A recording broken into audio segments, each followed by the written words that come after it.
Саламатсыздар ма, құрметті біздің осы 11 сыныпты бітіруші болашақ түлектер. Мен сіздерге бір шағын кеңес бергім келеді. Менің аты жөнім Омаров Тұрар. Осы Кентау қаласында мектепте мұғалім болып жұмыс істеймін. Қосымша мынау оқушыларды ұбт-ға дайындаймын. Мен жалпы биыл біраз жыл болды осымен айналысып жүргеніме. Көп осы 11 сынып оқушыларымен ұбт-ға дайындаламыз. Тарих пәнінен дайындаламыз көбінесе. Мен енді көбінесе бір кеңесім бар. Осы барлық еліміздің бітіруші түлектеріне мүмкіндік болса, осы ұбт-ға 1 қыркүйектен негізі дайындалған дұрыс. Осы сіздердің негізгі 5 пәнге дайындалыңыздар. Мен бұл сіздерге бір кеңес бергім келеді. Осы болашақта келесі жылы ұбт тапсырған кезде алдыңғы біздің кейбір түлектердің қателігін қайталамаңыздар. ұбт-ға 100% кірісіп дайындалу керек. Бүкіл зейінді қою керек. Кішкентай болса да уақыттарыңыз болып жатса, ұбт-ға дайындалыңдар 5 пәнге. Мен айтар едім, осы мектептегі осы 11 сыныпта ең негізі осы ұбт. Себебі өздерің жақсы білесіңдер, қазір университетке түсу ақысы қымбаттаған. Оқып жатам. Әлеуметтік желіде, осы бітіруші түлектерден көп мұғалімдер айтып жатады. Қазір оқу ақысы қымбат. Сондықтан тек грант ұтып алу керек. Сосын айтады кететін, егер араларыңызда 10 сыныптың оқушылары да тыңдап отырса, ата-аналарың тыңдап отырса, мысалы сендердің арттарынан іні қарындастарың, сіңілдерің өсіп келе жатқан болса, сол 10 сыныптан бастап кәдімгі бүкіл арнау керек қой осы ұбт-ға. Мен айтар едім, мемлекеттік мектептің емтиханынан да оған көп көңіл бөлу керек. Оған өте серьезно қарау керек та, орысша айтқанда. Сіздер мүмкіндігі болса қосымшаларға барған дұрыс. Мысалы, кейбір жерінде ұбт-ның біз айтамыз, мектеп программасы дегенмен де ол жерде ұбт-ның кейбір сұрақтары тиянақты оқу керек та. Сондықтан мектепке барып келгеннен кейін, түстен кейін қосымша курстарға барыңыздар. 5 пәнге. Болмаса бір кітапшалар алыңыздар. Болмаса әлеуметтік желіде салып жатады. ВК бар, тағы да басқа әлеуметтік желіде. Телеграм каналдар бар, неше түрлі. Бірақ бәріне дайындалыңыздар. Сосын мынау бітіріп кеткен, ұбт-да жоғары балл жинаған балдармен ақылдасыңыздар. Мысалы, болады 138 балл жинаған, 134 жинаған, 128, 100-ден асырған балдармен негізі ақылдасып, қалай жинады, қандай сұрақтар келді. Сол бойынша мен ақылдасқан дұрыс деп есептеймін. Сосын мүмкіндігі болса, түстен кейін, мысалы, курсқа жазылған кезде офлайн, яғни 100-100 сөйлесетін қосымшаларға қатысқан дұрыс деп ойлаймын. Мұғаліммен сөйлесесіз. Сосын сіздер түлектерден сұраңыздар, қай мұғалімге көп барады олар. Мысалы, мен кеңес берем, бұрыннан осы қосымшаны дайындап жүрген 5 пән мұғалімдер бар, өздері. Сұрасаңыздар, көбісі айтады, мына мұғалім жақсы дайындайды. Сол мұғалімге барған дұрыс. Яғни ол мұғалім бір сенімге кірген оқушылар біледі, яғни бітіруші түлектер, ағаларыңыз, әпшелеріңіз мүмкіндігі болса, сол мұғалімге барған дұрыс. Ол сіздерге ешқандай жаман кеңес бермейді. Яғни ол ұқыпты дайындап жүрген білікті ұстаз. Жастар да бар шығар, дайындап жүрген, оларға да барыңыздар. Бірақ ләжі болса, мүмкіндігі болса, сұраңыздар, қанша жыл болды ол ашылғанына. Сосын көбісі қызықтырады, білім орталықтары, бүйтеміз, андай лотерея деймі жағы. Мынанша балл жинасам, андай береміз деген сияқты. Мүмкіндігі ләжі болса, білімге қарай. Сырты әдемі жарнамаға сенбеңіздер.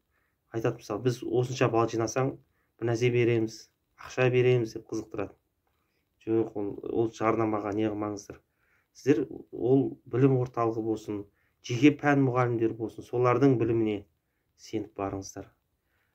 Сосын көп қосымшаға барғаннан кейін, әлеуметтік желідегі өздеріңіздің парақшаларыңызға қатты қызыға бермеңіздер. Мысалы, бар ол Instagram, ВК, мысалы, неше түрлі TikTok сияқты, оларға көп уақытты азайтып, ұбт-ға көп көңіл бөлу керек. Сондай-ақ біздің мен тыңдап отырған ата-аналар болса, сіздерге де кеңес.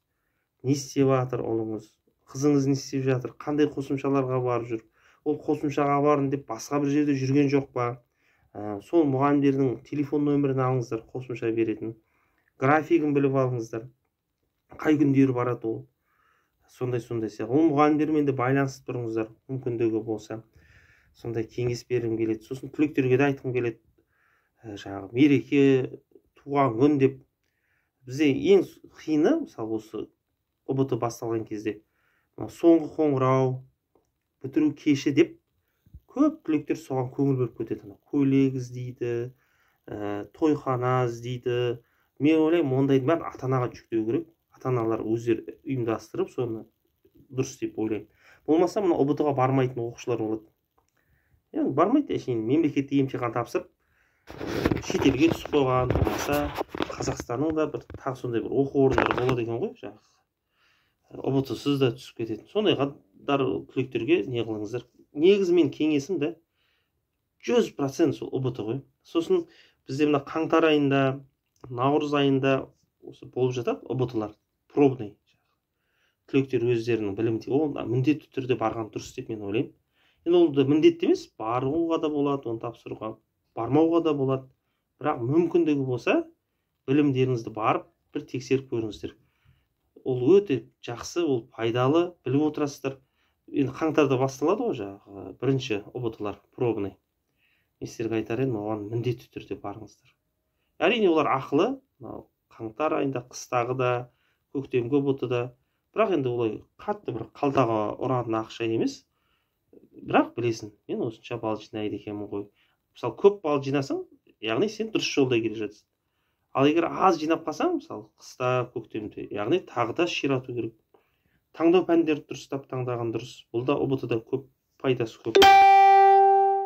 Себебі кейбір пәндер болады, мысалы, қабілетің жоқ, оны қалай ертең тапсырасың. Сондықтан өзің қабілетің бар пәндерді, мамандық таңдаған дұрыс. Сондықтан барлық түлектерге енді бұл алғашқы кеңесім, мен көргенімді айтып жатырмын. Сәттілік, көп оқу керек. Мектеп бағдарламасынан бөлек те қосымша да өздеріңіз ізденіңдер, болмаса өздерің оқыңдар, кітаптар оқыңдар. ұбт-ға көп дайындалу керек. Мен мысалы тарихтан айтатын кеңесім, мүмкіндігінше тест нұсқаларымен дайындалған дұрыс. Енді басқа мына жерде оқыған мұғалімдер айтанша жоқ, ол дұрыс емес. Тақырыппен дайындалған дұрыс. Мен әртүрлі өтеді. Мен ең тиімдісі, мен ойым, ол тест түрінде, яғни сұрақ жауап түрінде дайындалған дұрыс. Сосын ләж болса бұрыннан осы қосымшамен айналысып жүрген, бұл қосымшаны бизнес емес, бір ондай емес, бір өзінің кәсібі есебінде жақсы көретін ұстаздарға барған дұрыс. Ләж болса қатты қымбат нелерге бармай, арзандау сәл. Сосын мектептегі пән мұғалімдермен сөйлесіп көріңіздер. Сәл бос уақытында сіздермен жұмыс жүргізсін. Енді қазір ұбт мектеп көп жауап бере бермейді. Баяғыда өздеріңіз білесіздер. Кәдімгі мектептер жарысатын, директорлар жарысатын, рейтинг болатын. Қазір мектептің несінен алған. Енді Қазақстандағы қазір, дәл қазіргі уақытта бұл ұбт ең дұрыс болып есептеліп тұр ғой. Кәдімгі барасың, 3-4 сағат отырасың. Қайта біздің министрлікке рахмет, қазір 2 рет тапсыратын қылып, ең жоғарысын ұсынасын. Мен тағы байқағаным, ләж болса, мысалы, маусым айының басында бір тапсырып, мысалы 4-5-не, сосын шілде айының бір 4-5-не тапсырып көрген дұрыс шығар деп ойлаймын. Екі грант беретін ұбт-лар бар ғой, тапсыратын тест орталыққа барып. Солай арасын сәл ашсаң, сосын білесің, мысалы бірінші барғанда, мысалы 104-105 жинасам, мысалы маусым айында, шілде айындағысына барсаң, ол көтерілуі мүмкін. Көтерілмеуі де мүмкін. Егер оқымасаң, көтерілмейді. Егер қызығып, ізденіп, өзіңде бір мықты мотивация болса, сен жоғары балл жинайсың. Бұл жерде таза, мен өзім ойлаймын, білім деп ойлаймын. Қарасын, тапсырасың, бірден результат шығады. Баяғыда ол кешке күтетін, азында барып тапсыратын, кітапшамен тапсыратын. Мысалы 9-да кіріп, 1-де шығатын, сөйтіп кешкі 5, 6, 7-де шығатын нәтижесі. Қазір рахат, барасың, тапсырасың, компьютер бәрі, бірден нәтижең шығады. Сол құрметті осы 2022-2023 жылғы түлектерге болашақ сіздерге айтар едім, тек қана білім бұл жерде. ұбт, білім, қосымша нелерге барыңдар, айтып отырмын ғой, өздеріңіз ізденіңдер. Үйде ата-аналар сіздер де заинтересованный болыңыздар, қызығыңыздар сіздер де. Себебі балаларыңыз сіздердің грант алмаса, сіздер амал жоқ, ақылы бөлімге оқытуға мәжбүр боласыздар. Артық шығын. Ал егер грантқа түссе, тегін оқиды, жеңілдіктер болады, стипендия алады. Сондай сияқты өзі армандаған оқу орнына түседі деген сияқты. Сәттілік сіздерге.